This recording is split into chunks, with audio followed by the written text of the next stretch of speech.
Greetings, my dear friends.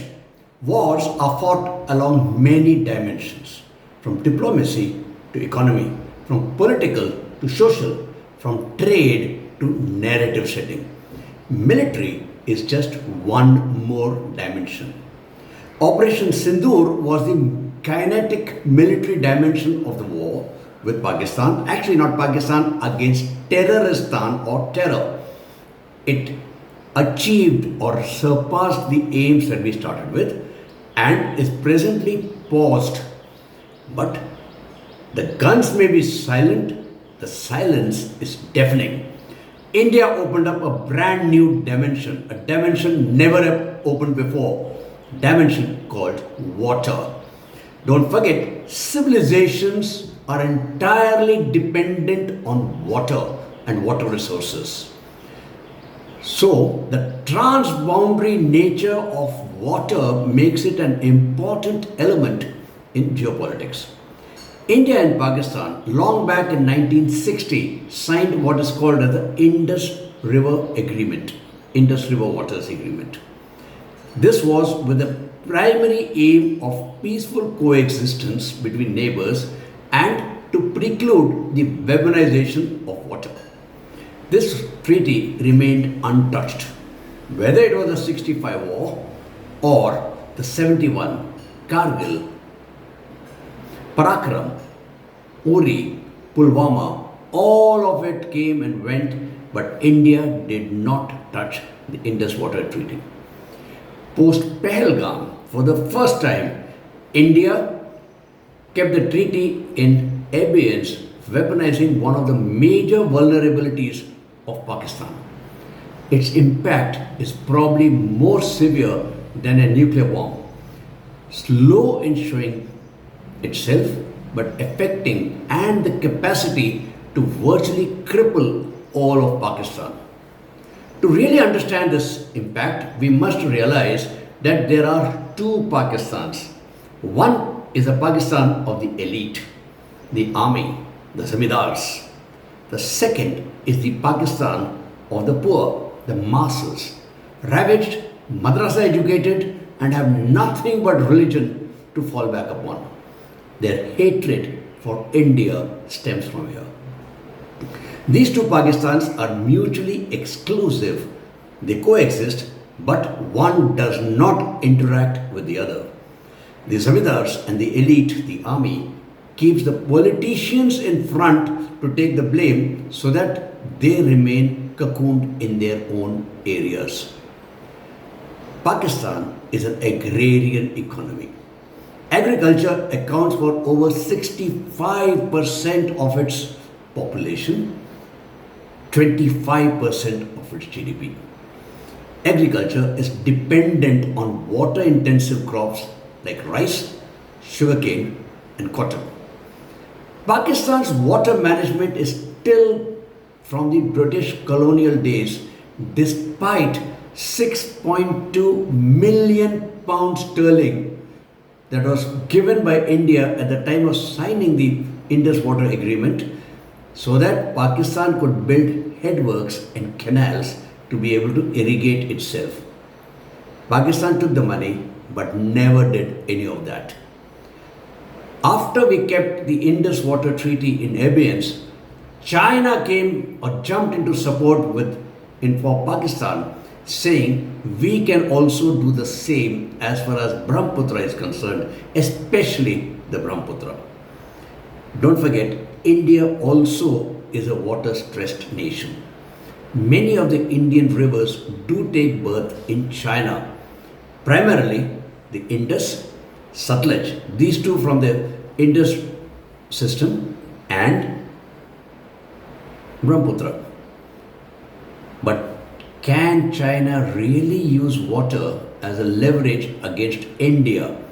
Can it really speaking block the water? Welcome, my dear friends, to ChaxSimplifies, your channel to demystify and simplify complex geopolitical issues into easily understandable bites. In this video, we will quickly take a look at the Indus Water Treaty, its salient features, and how did it impact India, delve into the water crisis in Pakistan, And what has India done? Its impact on Pakistan.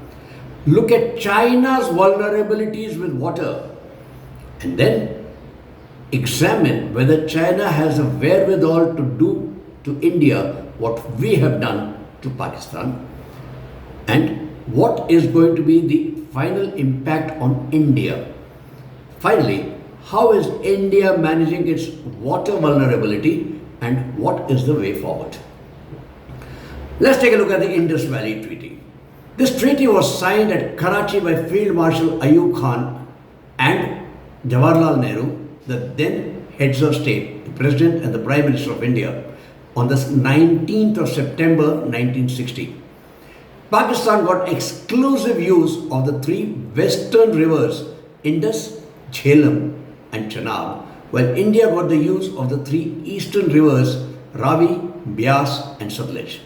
Effectively, this treaty gave Pakistan almost 80% of the water of the Indus water system, leaving only under 20% for India. India could, however, use the western rivers only for irrigation and domestic non-consumption use, power generation, but in consultation with Pakistan. Many projects like the Turbul Barrage, the Wooler navigation projects were on hold just because of the hold Pakistan had. There was a 10-year transition period that was to enable Pakistan to build the necessary headworks and canals so that it could never irrigate its own country from the western rivers. India agreed to provide 6.2 million pounds sterling, at that time 125 metric tons of gold. This was a fixed contribution so that Pakistan did what it had to do. This transitory period continued during the 1965 war and India continued to pay Pakistan. The Indus water system has got basically 6 rivers. Indus, that starts somewhere near Mansarovar, travels approximately 200 kilometers in China before entering India at Demchok and passes into Pakistan near Gilgit at a place called Chilas. Jhelum, Chenab. Then we have the eastern rivers of Ravi, Beas and Satluj. Satluj starts somewhere around southwest of Mansarovar, travels 322 kilometers in China before entering India at the Shipkila Pass. Passes into Pakistan approximately 15 kilometers east of Bhedia Kala in Punjab. Please do remember there was an artificial lake created on the Parichu, and this did give India some panic and floods. Let's take a look at the river water projects. First in India, let's take a look at the western rivers. All the dams we have constructed are run of water with limited storage capacity. Baglehar, Ratle, both on Chenab, Krishan Ganga on Jhelum, Uri, dams like Salal, Dulhasti, Nimo Barzo, Chutak, all of them on Jhelum. On the eastern side, we created among our biggest dams at that side, the Bhakra Nangal. The Poong, Theen, have the Satluj Beas link, the Madhopur Beas link, the Indira Gandhi Canal, the Shapukardi Dam, and so on. The objective was to use maximum possible, and don't forget, many of these did happen in the last 10 years or so. Let's jump towards Pakistan. Pakistan has basically 3 major dams. 2, the Mangala on Jhelum and the Tarbela on Indus. The Damar Basha is under construction on the Indus between Khyber Pakhtunkhwa and Gilgit. Its completion is scheduled to be around 2029.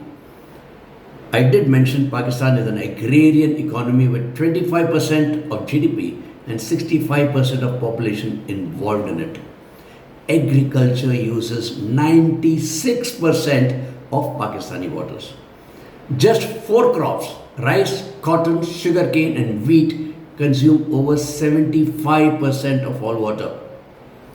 Despite copious inflows into Pakistan from the western rivers and India not utilizing its full share of the eastern rivers, Pakistan has reached absolute water scarcity levels, or almost at that. The mighty Indus runs almost dry in the summer months, almost or barely reaching the Arabian Sea, resulting in a depletion of groundwater in Sindh, very high soil contamination and salination, especially in the Indus Delta region. Major population centers, Lahore, Karachi, Bahawalpur, are all drying up. Why? Why would this happen at all? That's because Pakistan depends on an archaic system of dams and canals that were built pre-independence or just around independence. The water system has been exploited well beyond its limits. It has major headworks at Marala on the Chenab River, built in 1912, replaced by Marala Barrage in 1968. Marala is the most important headwork for Pakistan, feeding most of Pakistan's canals. The Khanki, Balokoi, Islam, Suleimanki headworks on the Sutla Satluj were completed also between 1915 and 1927. The Jinnah Barrage on the Indus River was completed in 1946. Even without the suspension of the Indus Water Treaty, Pakistan was facing severe water shortage. Their major dams, Mangala is almost at zero operating level. Tarbela is at dead water level. In April, we have not yet come to May and June and July, which will be the hot months. These dams have not been silted or desilted actually since commissioning. Effectively, their storage capacity is less than 20%. Today, they follow the system of what goes in will come out. Don't forget, all of CPEC power projects are thermal power projects. They need water. Where is the water coming from? Indus. And does Indus have the water? So Pakistan is looking at a double whammy, power shortages. Sindh today faces a shortage of 50% of water, Punjab close behind at 43%. Kharif crops, that is of rice and cotton, the sowing has already been delayed because of lack of water. This will impact their cotton production. Textile exports will decline even further. Water uncertainty in Pakistan today is causing an up to 40% drop in production. In the aftermath of the 2016 Uri attack, India did threaten to revoke the Indus Water Treaty. Somewhere in 2023, India did write to Pakistan saying we want to renegotiate this treaty. Unless that happens, we will hold that in suspension. None of it happened. Yet, in 2024, India decided to restart the Tulbul project on Jhelum. And on 23rd April 25, after the terrorist attack at Pahalgam, Government of India declared the suspension of the Indus Water Treaty, citing national security concerns. The World Bank refused to intervene despite Pakistan's request, saying that it was only a facilitator in the original treaty, not a guarantor. Following this suspension of the treaty, India stopped the flow of waters from its dams, filled water and desilted its dams, thereby increasing on one side its storage capacity and creating uncertainty, even floods in Pakistan, especially from the Baglayar Dam. We've carried out reservoir flushing from Salal and Baglayar, as I have just mentioned, and Pakistan was not informed because the IWT was in abeyance. For the first time in 45 years, the waters of Ravi have dried up for Pakistan. Pakistan, 3 years back, was a net food exporter. Today, it is a food importer. Pakistan Army came up with a grand project called the Green Pakistan Project, aimed to provide Indus waters to an area, a semi-arid area called Cholistan in Punjab. This was supposed to be a cooperative farming effort, launched with a lot of fanfare. But where was the water? The same Indus. And it was in breach of the agreement between Sindh and Punjab, and the Sindh was up in arms. Like I said, Pakistan is at absolute water scarcity. This situation today is irreversible. Add to this mix climate change and extreme flood events, situation for Pakistan is dire. Summer is yet to come. Dams are almost dry, reaching dead water storage levels. Pakistan's water crisis is of its own making, one of gross mismanagement and negligence. Let's look at China now. China is also a water scarce nation. China accounts for approximately 20% of global population, but just 6% of water. All of it comes mainly out of Tibet. Now you can appreciate why China annexed Tibet and will not let it go, whatever happens. 90% of China lives in the east. 90% of water is in the west. 400 out of 660 cities in China face water shortages. Half of Chinese rivers have vanished in the last 10 years. This imbalance in water availability, with 80% of people in the north with 20% water and vice versa in the south, has made China come up with the south to north water transfer projects. By the year 2000, 70% of Chinese rivers were polluted. 11 of 31 provinces are below the water scarcity level in China. So what has China done? China has built dams. It is the most dammed country in the world with over 60,000 dams.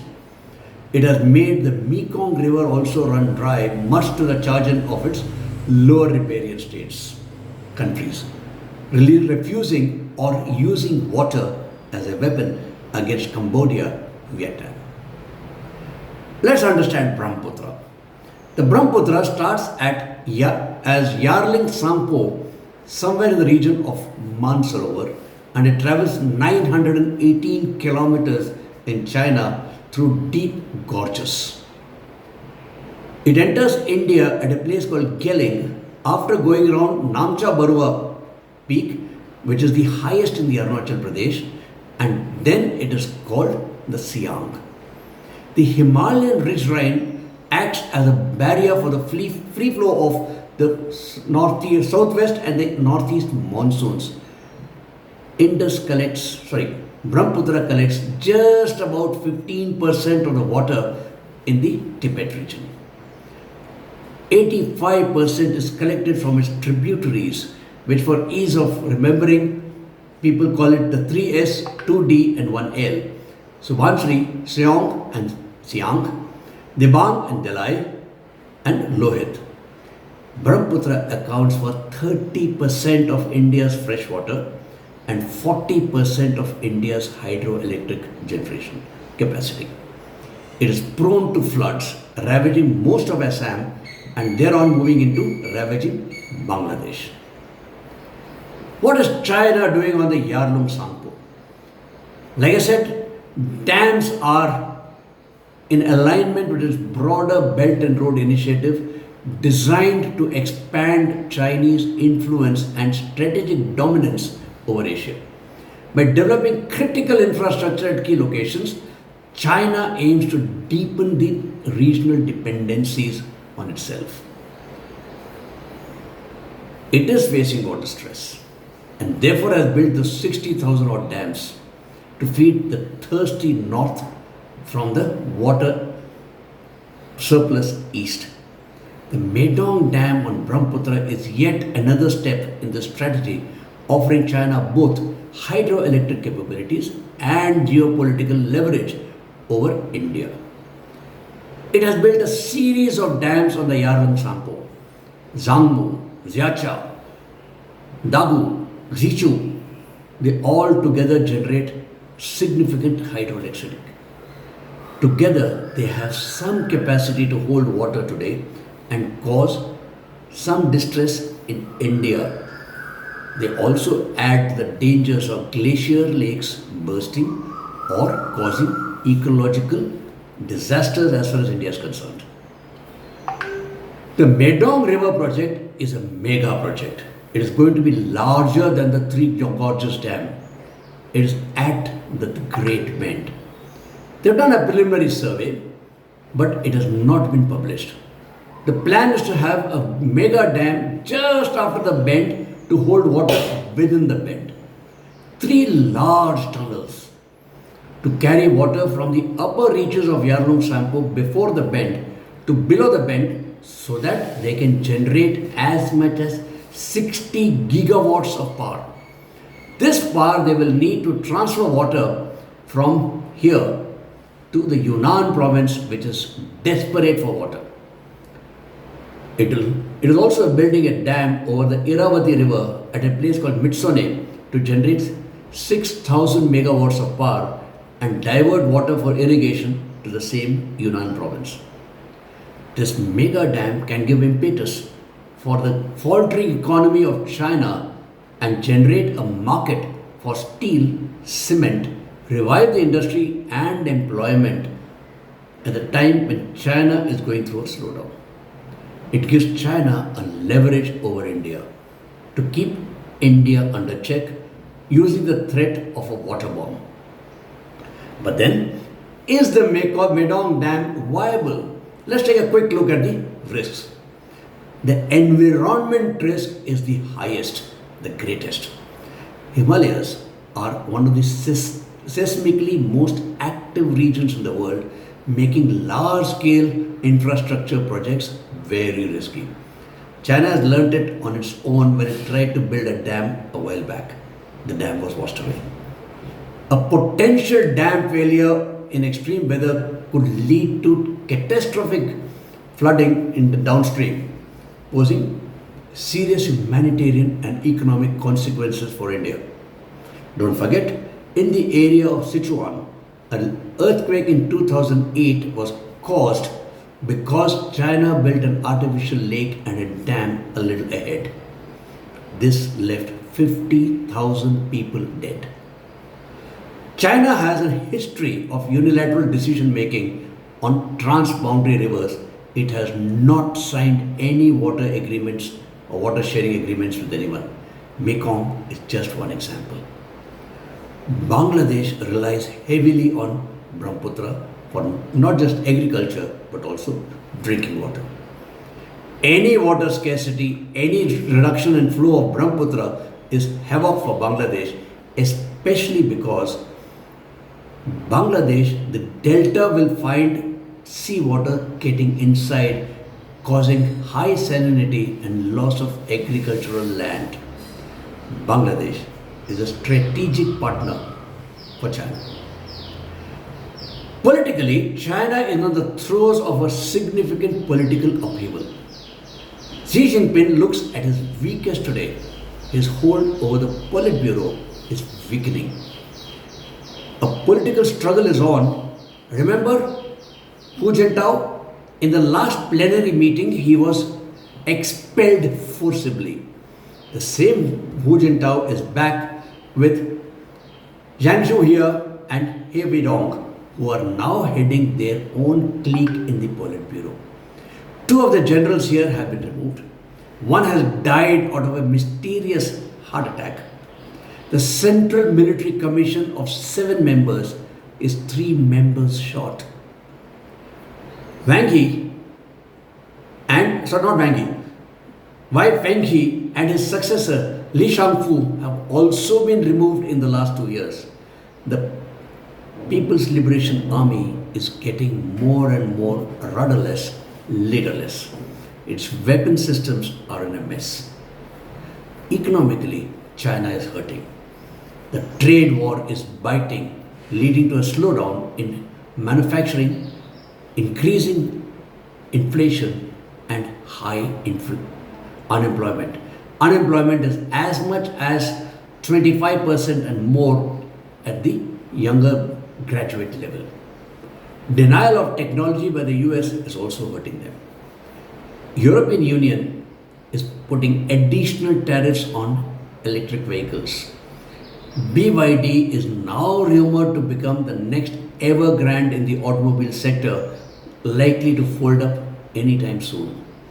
Banks are falling, they need bailout. Consumer loans are not happening. Internal debt of China is upwards of its 300% of its GDP. Here we are assuming a GDP of $18 trillion as mentioned by China. There are many who feel Chinese GDP is not more than 8 or 9 trillion. Interest rates in China are less than 1%. There is no more rate cuts possible. There is not much more liquidity that can be put into the system to stimulate consumption. China issued 50-year bonds and even institutional investors are refusing to bite. They have low confidence in Chinese economy. In China, the people gave up personal liberties in exchange for economic freedom, economic prosperity. That itself is being threatened now, especially now when you look at the one-child policy, which was implemented strictly and has resulted in a very skewed demography today. Long-term impacts are actually frightening. Chinese youth are gone into a program which they call life flat or tankping. They don't want to do anything. No effort, no work, they just lie flat. Leadership, like I said, is threatened. The CCP is facing a leadership problem with Xi Jinping's position being threatened. CMC, I said, has 3 missing members.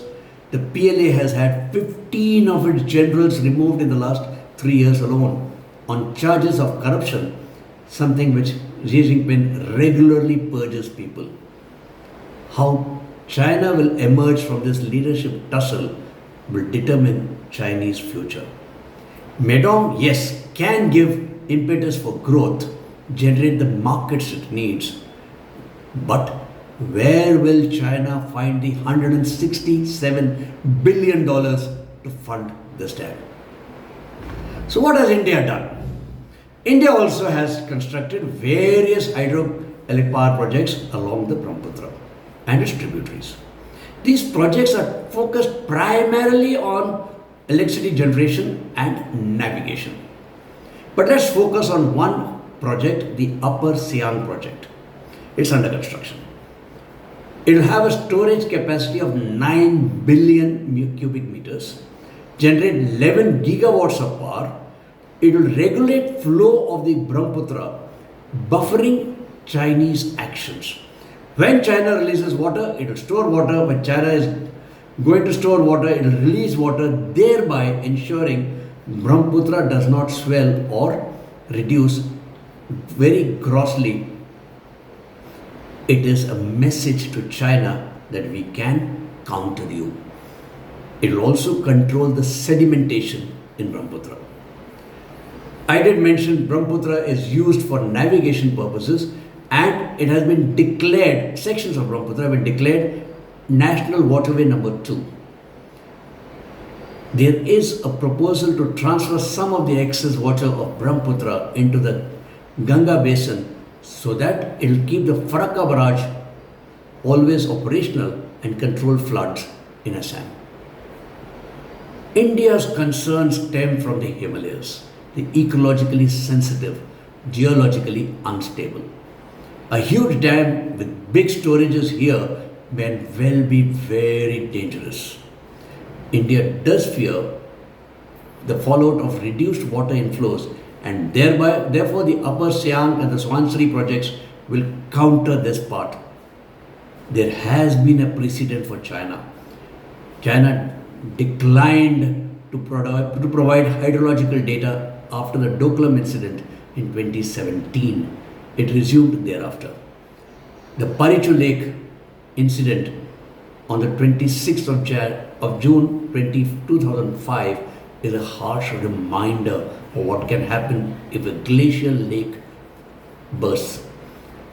China tried to halt one of the tributaries of Brahmaputra, its flow, I can't pronounce his name, Xiaobaku, stopping water reaching the Siang River in 2016. There is no mutual hydrological sharing of data or water agreement between India and China. China continues to needle India, whether it is renaming of places or construction of dual use villages along the line of actual control, selling military equipment to Pakistan and now to Bangladesh also, threatening a two-front war, activities in Bangladesh seeking to fuel a third front, denial of rare earths, etc. These are all pinpricks as far as India is concerned.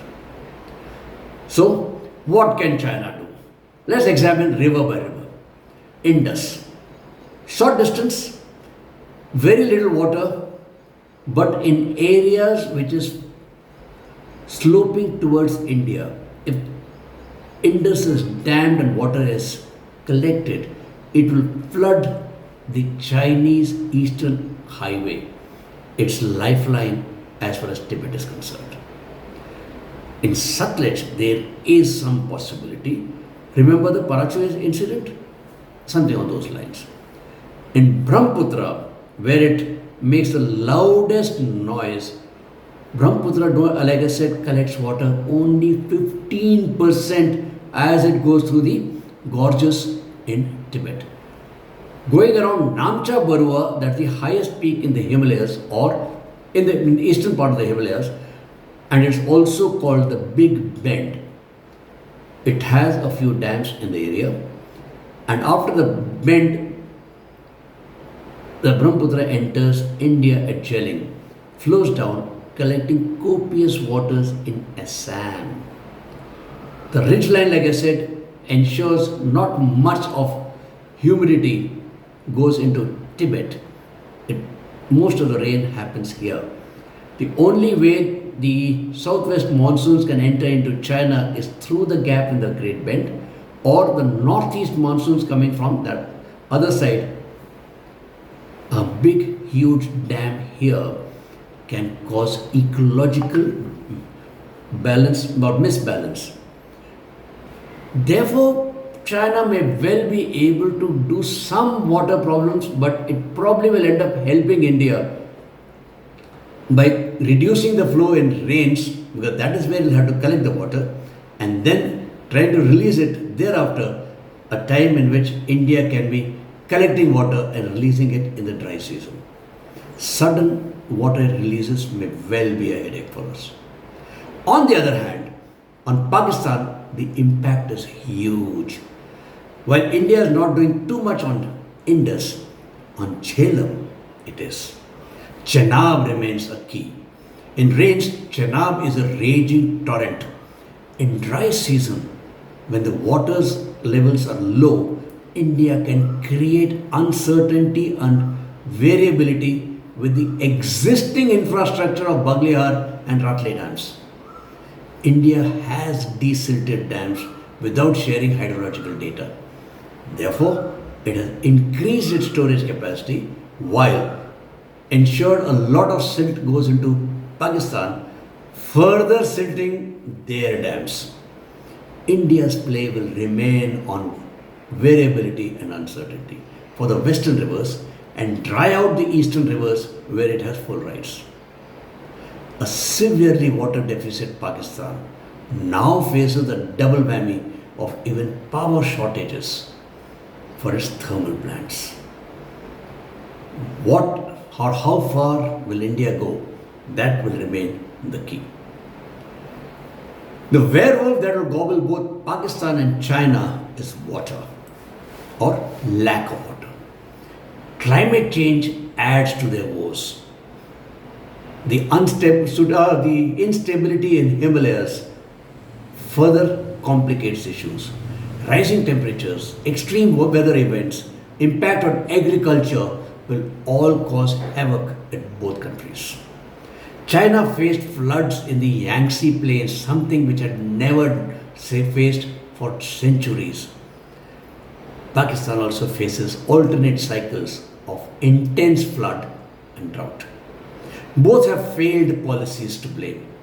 From the Great Leap Forward in 1958 to 1960, leading to massive famines, to zero COVID. From one child policy to now thinking of the Medog Dam to be able to sort India out.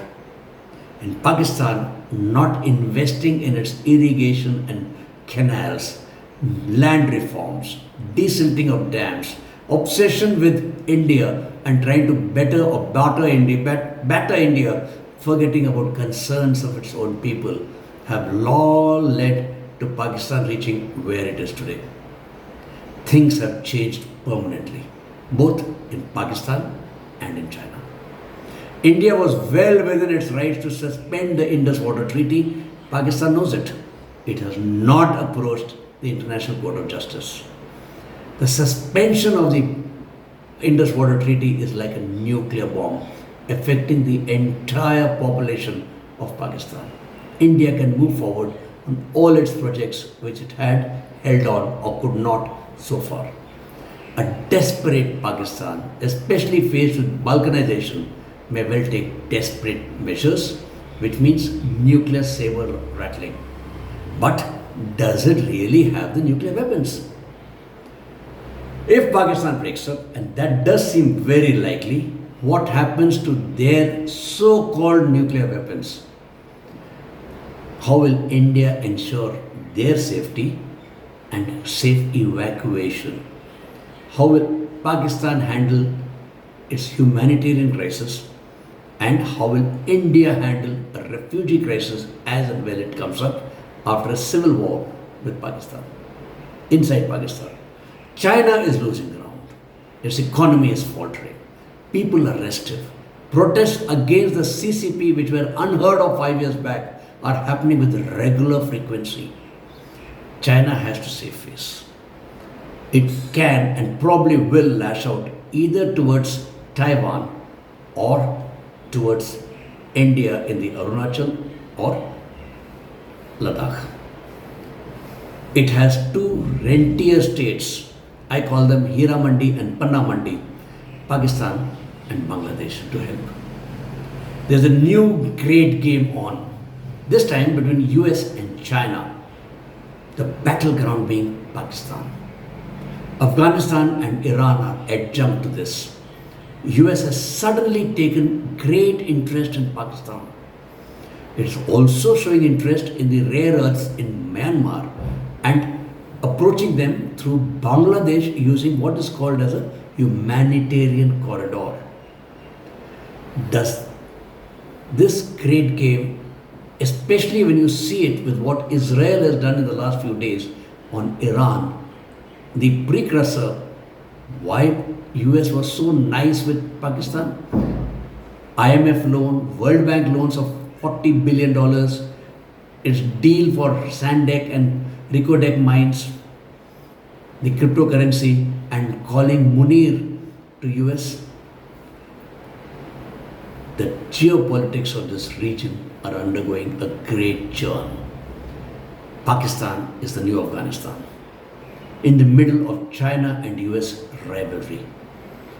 Will the formation of a new state called Baluchistan change the dynamics of this region? Will maps be redrawn? Don't forget, there was a Ralph Peters map which did not show Palestine but showed an independent Baluchistan. India is in the middle of an undeclared war with China. India needs to be prepared for greater internal disquiet, and there will be incidents that will not add up. For example, the fire on board MV Van High 503. Plenty of conspiracy theories here because the series of explosions that took place on this merchant ship were frightening. Pahalgam attack was designed to light communal fires in India. It is that famous half front in action. On our eastern front, with US taking great interest with Myanmar and Bangladesh, this front will remain hot. We are now facing a 3.5 front war. A new global superpower is rising, India. India must now think like a global power, build on economic and military muscle. A $4 trillion economy and growing, it needs to spend much more than what it has on defense and internal security to ensure there are no hiccups in its progress. This is probably the time to mandate a minimum of 5% of its GDP on defense, including internal security. Atmanirbharta is the key and the way forward. India has to remain ready to tackle additional new troubles from fronts not yet known, not just fomented by China, but also US through proxies of the Hira Mandi and Panna Mandi ready to sell their souls to the highest bidder. How we navigate these choppy waters, both internal and external, will determine our progress to Viksit Bharat by 2047. So my dear friends, we continue living in very interesting times. If you approve of the video, please leave a like and please comment. This motivates me immensely. As always, don't forget to subscribe to my channel if you have not done so, and press the bell icon to be notified of all new videos. Like always, please share this video with your family, friends, groups, and I look forward to your suggestions and continued support. Until next time, Jai Hind, Jai Bharat.